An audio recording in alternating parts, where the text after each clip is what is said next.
think there's a lot to look forward to in 2026. Mm-hmm. I look forward to health and excitement and seeing my family and kids grow. But I mean, I'm excited to take this podcast to another level. And I would love and flip this question back onto the audience.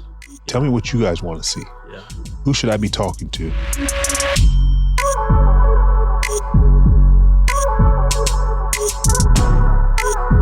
No Free Lunch is presented by Piro Price. The information provided on this podcast is for informational purposes only and should not be considered financial or legal advice. Always consult with a qualified financial and or legal professionals before making any legal or financial decisions or investments. I'm Ndamukong Suh, and welcome to No Free Lunch, where we talk to experts and athletes about how the most successful people in sports manage their money and grow their wealth. Danny, what's going on, boss? You know, the weather outside is frightful. It's a little crispy out there, boss. You know, it's Christmas. If you haven't got your gifts, you know, hurry up. Yeah, you struggling. You're going to be in trouble. Are you like a last minute gift? You know, is the wife getting the gifts? I mean, I've been planning and plotting for probably 2 months. Okay. I check in with my sister-in-laws, besties for the wife. Mm-hmm. The wife and I can collab on the kids stuff, and then we kind of pick at least one for every immediate family member and kind of go from there. But it's a grind. I try, and my assistant definitely helps me a lot. I'll say that. Yeah, I'm kind of in between. You know, if it's a certain someone in my life, then certain things you got to get in advance. Oh, so let me ask you this question, because hey, boss, we talked about this the other day. $80 for a night out in New York. Yes, audience. Are you single on purpose around Christmas and the holidays? Or you got a little special someone you cozied up next to? You know, I'm going to be a free agent still this Christmas. You know what I'm saying? Okay. I'm going to still be a free agent. But the question for the audience, the premise of the audience, real quick. In New York City, can you go, no free lunch style question, can you go out, have a good date, maybe even first date, or even third or fourth, with $80 in New York? I think yes. Jabari, one of our contributors, also thought yes. I call BS. Ndamukong thinks no. KK, our other producer in the room, says yes. So let us know what you think. In New York City, can you have a successful $80 date? With drinks? With drinks. With drinks. And we're not talking about beer. I mean, look, and this is, once again, this is not the most fanciest date. This is just I'm not saying you got to do fancy. It's all about the thought counts. Yeah. But $80 in the most expensive city in the entire country, absolutely not. I don't see it happening. You know, it's been done. Bro, I don't even take the subway when I'm here, but the subway is like $10. It's $3 pretty much each way. Yeah. That's funny. But speaking of that, this is our last episode before our hiatus. Take a holiday hiatus. We'll be back in January. So wanted to have a little bit of a, Christmas vibe, a little bit of a look ahead to 2026 vibe, no free lunch style. First question for you. What is your favorite holiday tradition in the Suh household? My favorite holiday tradition. Well, I grew up with Kwanzaa. Okay. But I mean, kind of moving to where we're at now with life, and not saying we don't still celebrate and recognize all the different things and all holidays during this particular point in time. Mm-hmm. But it behooved me, bro. If I don't have eggnog in my house, it's a problem. Spiked or unspiked? Unspiked. Okay. You can always spike it up on Christmas night or something like that, watching some football or whatever it is. But my wife knows that.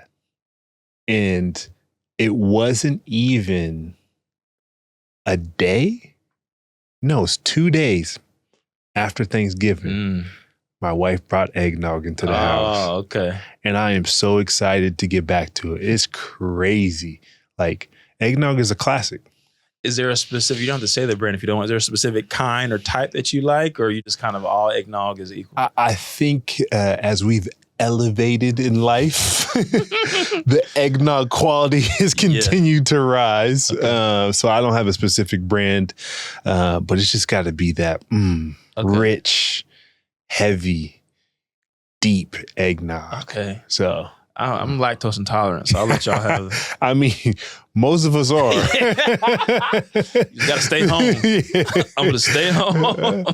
So, but I definitely enjoy it, and I stay close to the crib as well. Yeah, that's funny. So a new tradition, basketball, NBA used to be the game, on Christmas, and now football, NFL specifically, is kind of taking over. NFL came and stomped down. Hey, man, we the biggest dog in town. We going to take over. So, yeah, I mean, Netflix, seeing what they did last year, if I'm not mistaken, with Beyonce, that was quite a show. Yeah. I'm excited to see what they're going to do in this new year. Yeah. I've not been privied. I will be at home watching. Without question. But this is interesting to see that the NFL came in. But I think there's space for both, to be honest with you. I mean, most people are, again, on vacation, chilling, enjoying the holidays with friends and family. So there's enough TV space and time for everybody to enjoy. Yeah, different. There's always multiple TVs on in the house, too. So this year, there's 3 games going on. Okay. So there's 2 on Netflix and 1 on Amazon Prime. Yeah, because it's on a Thursday, so they always have the games. So there's 1 p.m. Eastern game and a 4:30 game. So a little bit of Thanksgiving vibes. So there'll be 3 games on. Yeah. But on the no free lunch style, theme of it all, of course, I had to get into some of the numbers. Yeah. So Netflix paid, per The Athletic, paid a reported $150 million a year for these games, and that gives per year. Yeah, per year, and it gives them the right for not only this year but the following. So it's $75 million a game. Question for you: do you think that's worth it? Do they overpay? Do they think they're just being forward thinking? And what do you think in general? I'm going to say this: at the end of the day, if somebody's willing to pay $75 million for something, they know something. Yeah. Within their model. Yeah. Okay. That they're going to be able to, at minimum, double, if not triple. Mm-hmm. And I'm talking about minimum. So from that perspective, without question, and probably the biggest winner is the NFL in that scenario. But overall, I mean, I think content is king. And it's going to continue to always be that way, especially live sports. So ultimately, like, Netflix knows what they're doing, and they're a forward thinker. There's one of those people or one of those organizations that have a bigger vision. It's not just a game. And I think that's where people forget that you may just be focusing on something that is right in front of your face. There's a lot of ancillary things that move in and around what the main production is. Yeah. So I would love to, I mean, maybe this is a guest in 2026 that we have somebody from the revenue side of things or the strategic side of things for Netflix to join and tell us and explain to us why they paid that price and what are some of the things. Don't tell us all the secret sauce. Yeah. But give us some insight. Yeah. And I'm happy to come see you. We'll pull up. Pull up to the office. That's a good point. I mean, I think Christmas, you got the eyeballs there. Of course, people are at home, similar to Thanksgiving.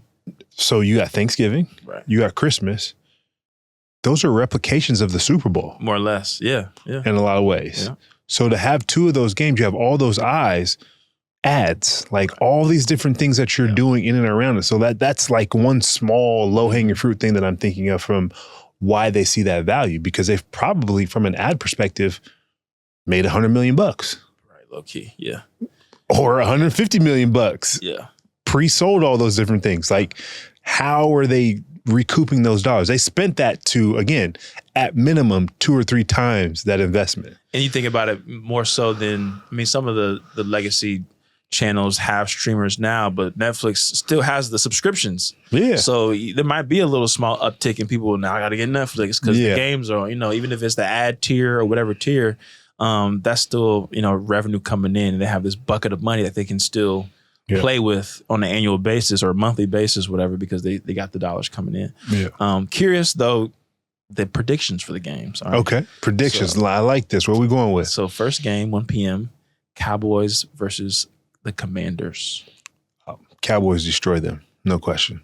Even if Daniels comes back? Even if Daniels comes back. I mean, I like the fight that the Commanders have, and no disrespect to my boy Bobby Wags, but boss, I don't think y'all going to be able to handle the Cowboys offense. They playing lights out, and their defense is making some hay, and they're coming back.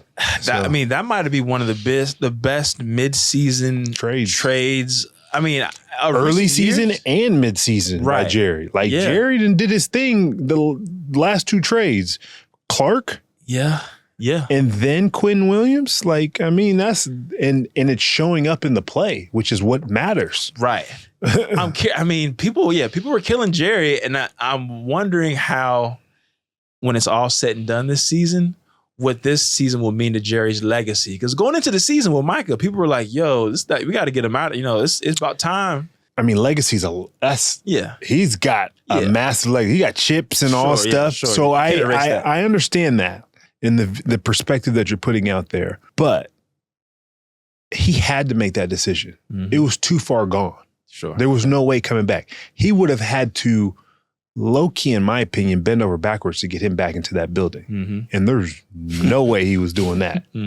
Let alone, even if he did that, he could have still got slapped in the face and egg on the face from Micah and said, nah, I'm cool. Right. I'm moving on. So let me cut my losses. Let me go find some great resources in an organization that is going to give me what I want. Yeah.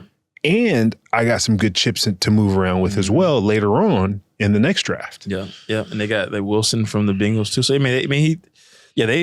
Jerry'd for sure. But George Pickens? Yeah. That's George Pickens. That was a monster move. Yeah. And if I'm not mistaken, that was a trade with the Steelers. Yep. Yeah.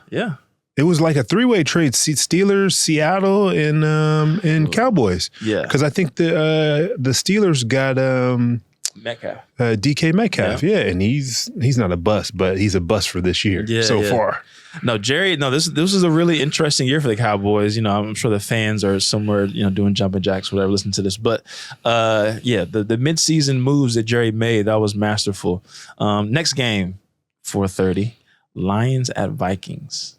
Lions at Vikings. I'm going to be biased, but rightfully so. The Lions are just a better team. Yeah. Vikings, they don't have a quarterback. And if you don't have a quarterback in this league, you typically don't have a chance. I've seen that all too often. So I'm going to go with the Lions. And then lastly, the Amazon Prime game, Broncos at Chiefs. Broncos at Chiefs. Wow. Ooh, it's going to be cold. God dang. Yeah. Kansas City around this time of the year is miserable. But I'm trying to think, if I'm not mistaken, I just recently watched a little bit of the Broncos games. And I'm going to go out on a limb. I think the Broncos, even though I'm not in love with Bo Nix, I think their defense is so elite. Yeah. But again, their linchpin in Sean Payton. Yeah. He is nice as a coach. He's a championship coach. He's going to find a way, especially offensively, to make hay and get points on the board. Yeah, one of those kind of defenses is like you put 17 points, you might still win the game. One of those kind of defenses where you don't have to score too much to win. And I think they're getting healthy, if I'm not mistaken, from a defensive perspective. So they're adding more juice. I think they just got Pat Surtain back, who was Defensive Player of the Year last year. Yeah. So, it's going to be interesting. Some good games.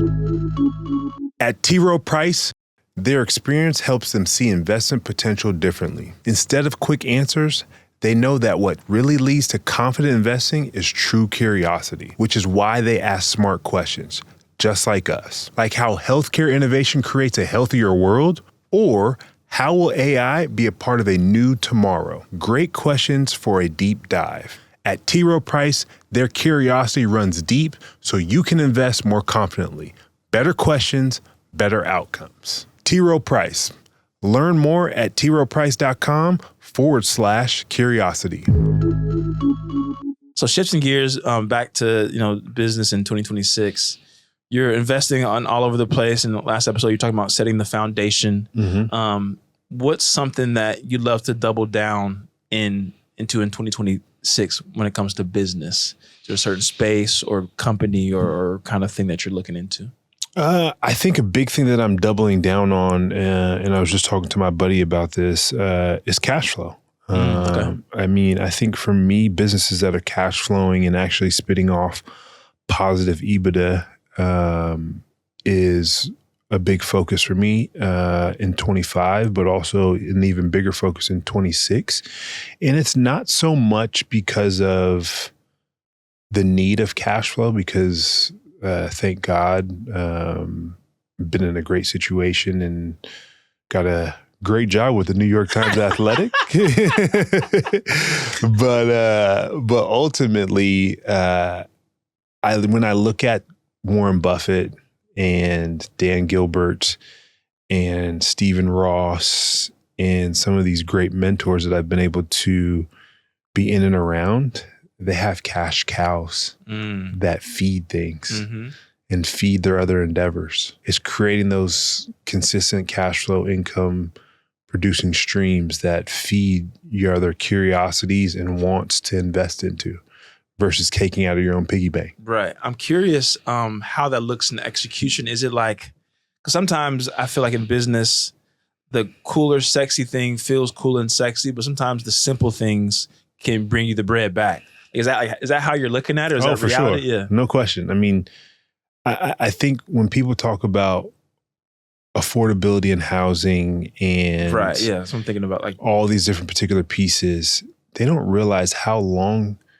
And I was watching CNBC earlier today, and I'll give you this, and I think this was amazing what this gentleman brought to the table at the desk, which was a brick, a simple brick. He said this brick doesn't know where it's at, whether it's in Billionaires Row or it's in the South Bronx in an affordable housing complex. Has no idea. But ultimately, that development and process and the cost to do that is from the GC perspective, the craftsmen that are putting it together, the interest rates, all these different things that go into this factor of the cost to be able to create this. And it takes years,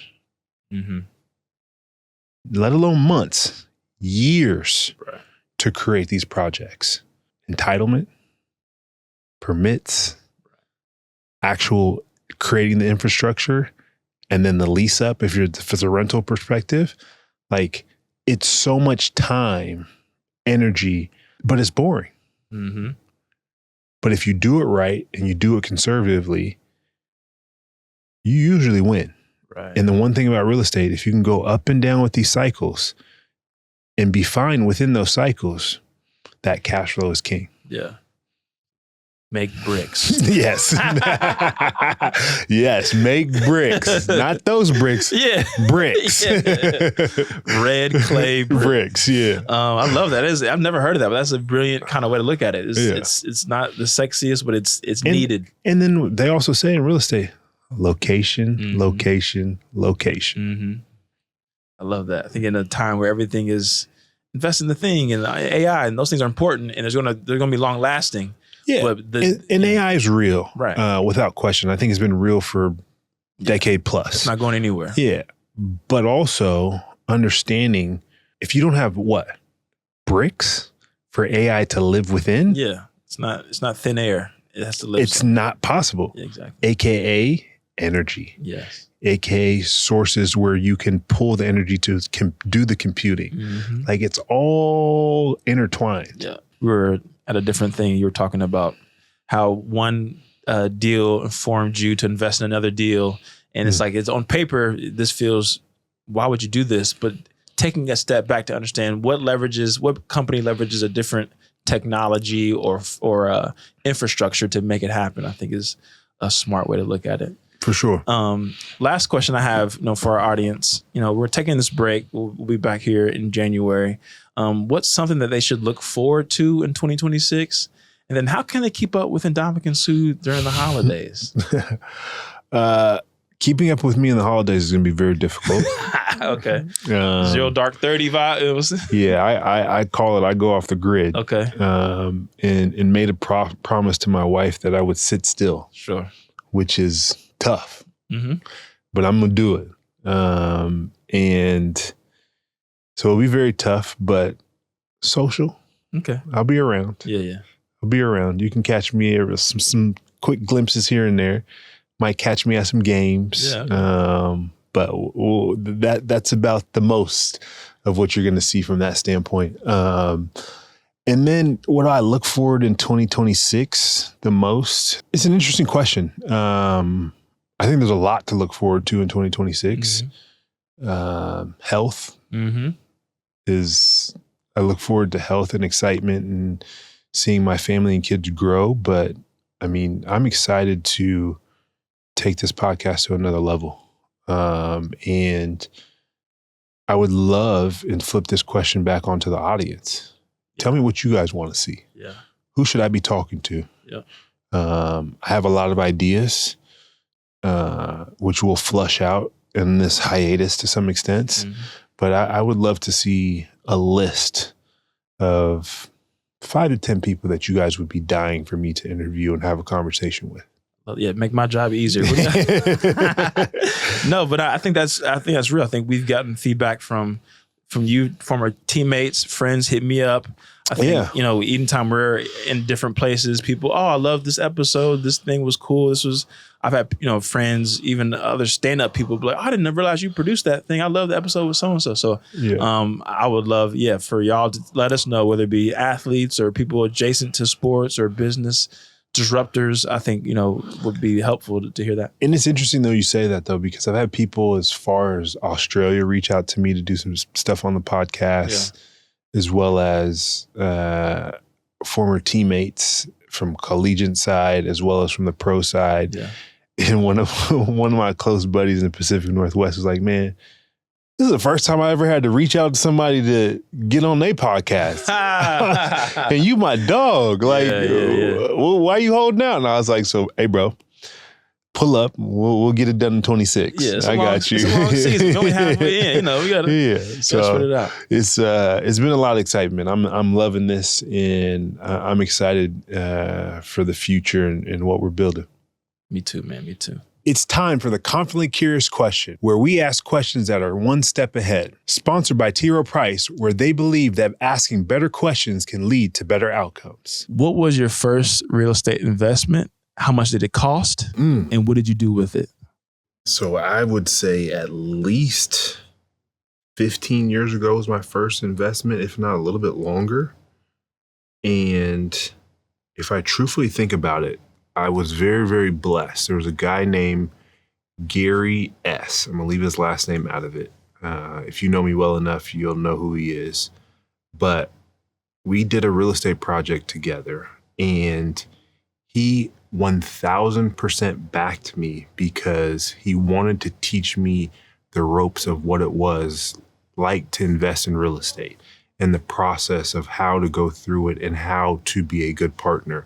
And I remember sitting in his office in 2010 when I was a young pup, and I kept asking him, like, when can I learn? When can I invest? When can I invest? When can I invest? And he always put me off and said, when the time is right, I will let you invest. But I need you to learn these lessons, and I want to see you consistently follow through on everything that we talk about. And so I did that through a full football season, as well as into the winter and spring. And that's when he gave me that opportunity and said, hey, I'm going to let you invest, but I want you to know I'm going to 100% back you just so you can have the learning lessons. I don't want you to lose any money. And it was a great lesson of knowing I had the security that I wasn't going to lose any money, but also on the flip side, the attention to detail that he gave me top to bottom, sitting in his office, looking at every single number and digit, treating me like one of his sons. And he's got 3 sons. I was the 4th son. It was one of the best learning lessons of my first investment into real estate. And I still take all those lessons to heart today. That's our Confidently Curious question for the week. Thanks to our sponsor, T. Rowe Price, for modeling the power of better questions. T. Rowe Price proudly sponsors No Free Lunch. The views expressed in this podcast are those of the podcast participants and do not necessarily reflect those of T. Rowe Price. Their sponsorship supports the platform and does not imply endorsement of specific content or perspectives. No Free Lunch family, that is our episode. Make sure you like, comment, subscribe. Love you guys. We'll see you in 2026. Make sure you go to Apple, Spotify, or YouTube, or you know what I'm going to do? I'm going to find you.